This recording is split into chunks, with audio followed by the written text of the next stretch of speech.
Сәлем достар, сіздермен бүгін астрономия және технология каналы, және бүгін біз құс жолы жұлдыздарымен танысатын боламыз достар. Осы видеода сіздер толық ақпарат алады деген ойдамын достар. Онда біз бастаймыз. Құс жолы біздің күн жүйемізде орналасқан спиральды тәрізді галактика. Оның құрамына 200-400 миллиардтай басқа да галактикалар кіреді. Жалпы айтқанда, олар өз ішінде жүздеген, мыңдаған тұманықтар мен жұлдыз шоғырларынан тұрады. Құс жолының көлденең 100 мың жарық жылындай, ал қалыңдығы 10 мың жарық жылындай болады. Құс жолы галактикасының бір бөлігін ашық қараңғы, түнде қараусыз көзбен көруге де болады. Жалпы айтқанда, төгілген сүт жолағы тәрізді кейіпте көрінеді. Құс жолының құрылымы басқа да торланған спираль тәрізді галактикалар секілді. Құс жолы да галактиканың дискіне шар тәрізді шоғырдан және сәуледен тұрады. Галактикалық дисктің құрамына ядро, орталық төмпешек және спираль тұтқалары кіреді. Ядро ортасында орналасып, оны тор пішінді орталық төмпешек қоршайды, ал тұтқалар орталық төмпешектің сыртында айналады. Шар тәрізді шоғырлар галактикалық орталықты айналып жүреді, ал сәуле ғаламшарды толығымен қоршап тұр.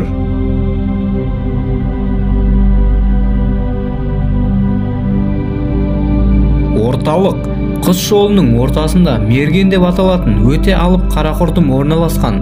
Оның құрамында мыңдаған жұлдыз бар.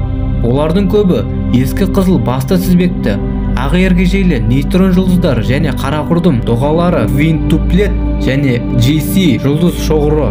Мерген А қара құрдымы жанында орналасқан. Доғара мен квинтуплет құс жолындағы жас жұлдыз шоғырларындағы ең үлкен жұп. Бұл жұп галактика ортасында 100 жарық жылында кем қашықтықта орналасқан.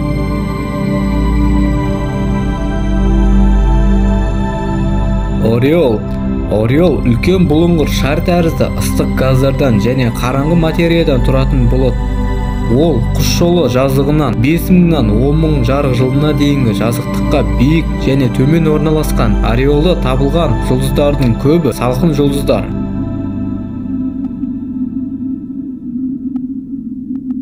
Бұл бейне Спитцер телескобы түсірген құс жолының инфрақызыл бейнесі.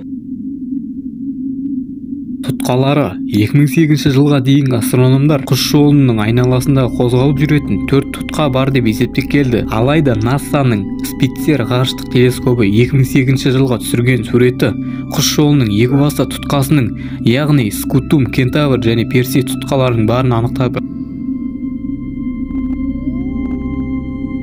Норма және мерген тұтқалары онша анық емес және газ бен жұлдыз түзетін аймақтарға толы.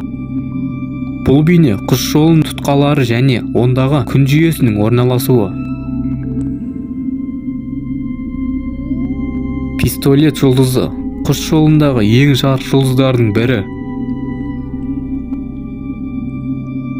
Ол галактика ортасында жақын квинтуплет шоғырында орналасқан.